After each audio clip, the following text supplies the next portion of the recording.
I don't have any keen insight to Nintendo's process, but if you told me that Donkey Kong Bonanza was crafted by a Voltron-like supergroup of key developers from its biggest franchises, I would believe you. At first glance, it bears the strongest resemblance to Super Mario Odyssey, from which it gets most of its fundamental mechanics, structure, and game feel. Then it augments that with physics-based terrain deformation and experimental flexibility reminiscent of Zelda Tears of the Kingdom. Finally, it merges both of those into what serves as a soft reboot of Donkey Kong, borrowing bits and pieces from all over the Kongiverse to make something that is both recognizable and fresh. The result is an excellent platforming adventure that moves with its own propulsive force, constantly beckoning you to dig a little deeper.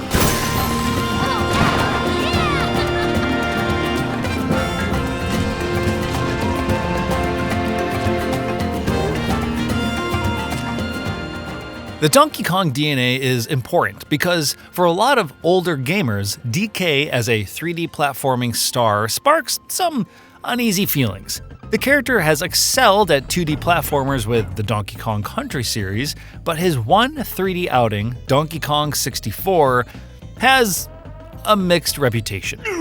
Donkey Kong Bananza, then, is something of a redemption story. This is DK's star-making role and may well map the future of the character.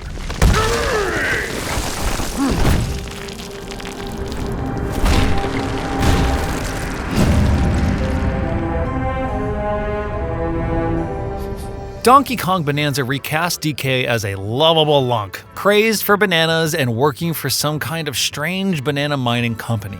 The underground is stocked with crystallized golden bananas that provide bananergy, and a legion of chimps in mining hats chip away at the bedrock to find them. DK doesn't need a pickaxe since he can just punch his way through the rocks to find the treasured bananas. But things take a turn when the Void Co. mining company bosses crash through the mine and head toward the planet core. DK chases after them for the promise of recovering his stolen bananas. And along the way, meets a strange singing rock that turns out to be a little girl named Pauline. Void Co. and its boss, Void Kong, have some devious plans for Pauline involving the planet core. So, partly to protect her, but mostly for bananas, the two of them team up to uncover their dastardly plot. It is classic Saturday morning cartoon fare, and that feeling is only accented by the spectacular range of expression in the redesign of DK. Surrounding characters like Void Kong and Pauline look good, along the lines you've come to expect from games like Mario Odyssey in the new Mario Kart world. But DK himself is on another level, with an expressive face that squashes and stretches like it stepped out of the animated Mario movie. It infuses the character with enormous personality and heart, which is important to establish a bond between him and Pauline, as she does all the talking. Like Mario Odyssey, Bonanza is built around exploring bespoke environments and gathering up crystalline doodads as your reward for completing open-ended platforming challenges. Unlike Mario Odyssey, those challenges aren't just about crossing a tricky chasm, but rather burrowing into the earth itself. You have a few tools at your disposal to find bananas hidden in the bedrock, and finding the right approach to dig your way to them is a big part of the game.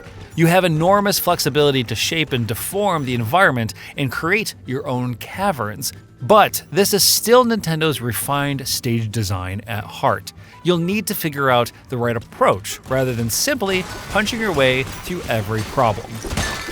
Though, I should say, punching your way through problems is extremely satisfying.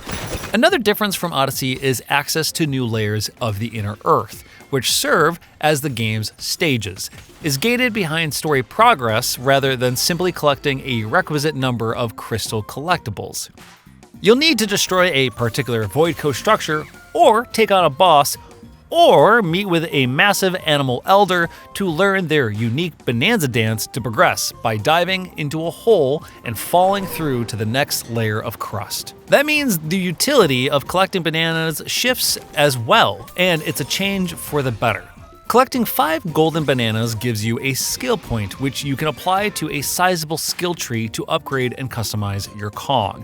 Some upgrades are what you'd expect: more health, more punching power, etc. But others are their own unique skills that open new avenues for exploration. This in turn creates a wonderfully compulsive loop. You're on the hunt for bananas to gain more skills, which helps you find more bananas. A sonar clap ability lets you spot collectibles hidden in the rock, and the map is presented in 3D space to pinpoint collectibles. It makes the game feel like there's something to be found around every corner and pushes you to keep exploring. It's enough to make you truly understand Donkey Kong's thirst for them. Big boss battles or unlocking a new layer grants a larger banana bunch, 3 or 5, which makes the progress feel rewarding. All the flexibility of terrain deformation comes at a cost, though. Punching your way through solid rock and making your own pathways can easily throw the game's camera for a loop, which leads to odd clipping and momentary camera wonkiness. It was never such a struggle that I couldn't play, but it does expose the artifice a little when you can sporadically see through walls. Worse yet, the level of chaos from terrain being manipulated led to some noticeable performance issues, with frame drops resulting in noticeable slowdown. This was most pronounced near the end as the deformation got more complex and more tumultuous, but it was present throughout. This is particularly unwelcome to see in one of the banner launch window games for Nintendo's new, substantially stronger hardware. The main currency of the game are gold shards, which are plentiful and scattered throughout stages in both large troves and little bits and bobs that are awarded for smashing through rock.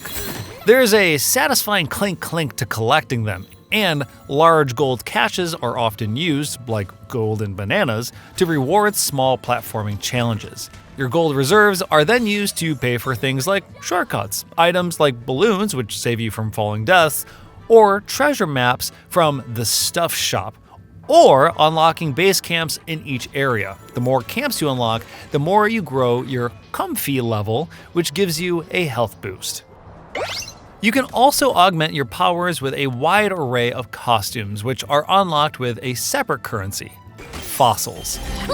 Each major area has 3 different types of fossils at different levels of rarity, which are used to unlock costume parts for DK and Pauline. Donkey Kong has different varieties of ties and pants, while Pauline has full outfits to unlock. Perfect. There are also DK fur shades that are purely cosmetic. Suits you. The costume parts offer various passive benefits like increased Banergy or reduced hazard damage, and many of them can be upgraded for more currency to get an even stronger effect. These are fun ways to customize your character, and I wore my fully upgraded Banergy augmented golden necktie all the way until the end. However, the sheer variety of fossils is confusing, and I never felt like I had a firm grasp on which fossil unlocked what. They were constantly changing each time I reached a new layer, so I would just visit shops and buy whatever I could afford rather than consciously save up fossils for particular outfits I wanted. This felt like a remnant of Mario Odyssey's regional coins, with the rarity levels augmented to gate access to more powerful abilities. But in practice, it's just too much to keep in your head all at once, and I would have preferred a simpler solution. The most powerful tool at your disposal is the one that gives the game its namesake: your Bonanza transformations. A series of massive animal elders, each of them an aspiring DJ, will teach you their Bonanza once you collect the missing parts of their turntable record. This activates a jam session with Pauline singing lead vocals, accenting the musical bond between DK and Pauline. And from then on, you can turn into a super-powered beast like a silverback gorilla or a hulking zebra.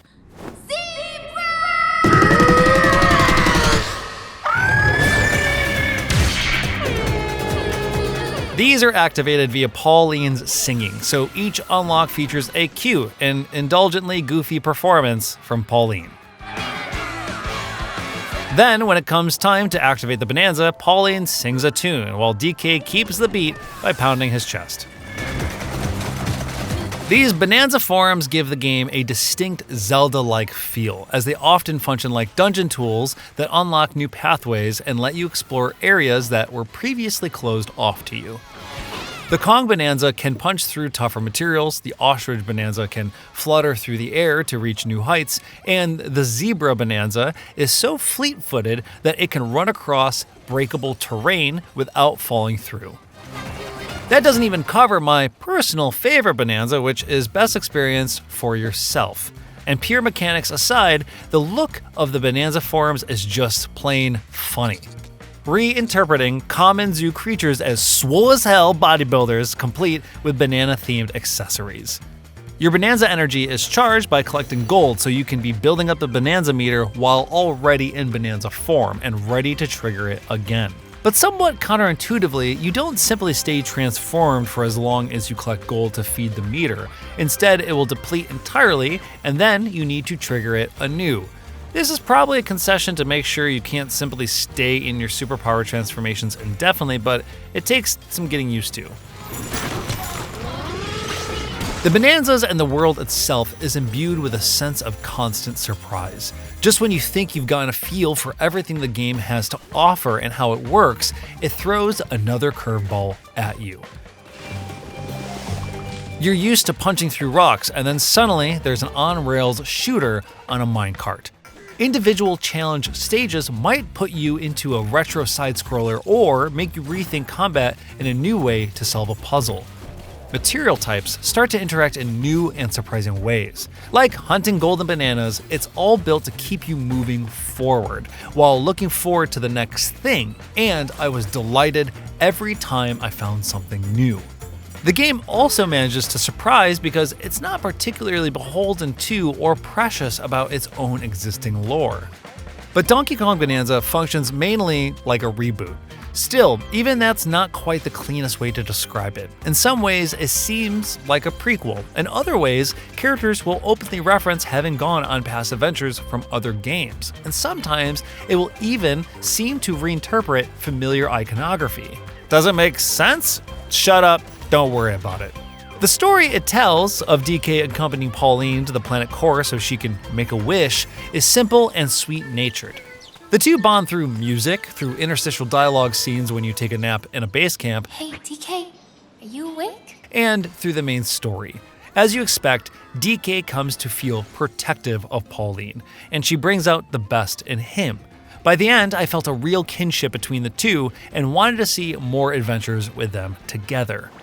You know, this should be scary, but I feel safe with you. Donkey Kong Bonanza offers a new start for Donkey Kong that is distinct from the Donkey Kong Country games. The focus on destructibility captures what makes DK different from other platforming characters, his titanic strength, and giving him a cute sidekick grants the game unexpected emotional depth. As part of the launch lineup for the Switch 2, this nicely fills the gap for one of Nintendo's signature substantial single-player adventures. But more importantly, it's an excellent game in its own right and deserves to be mentioned alongside games like Mario Odyssey as among Nintendo's best recent work.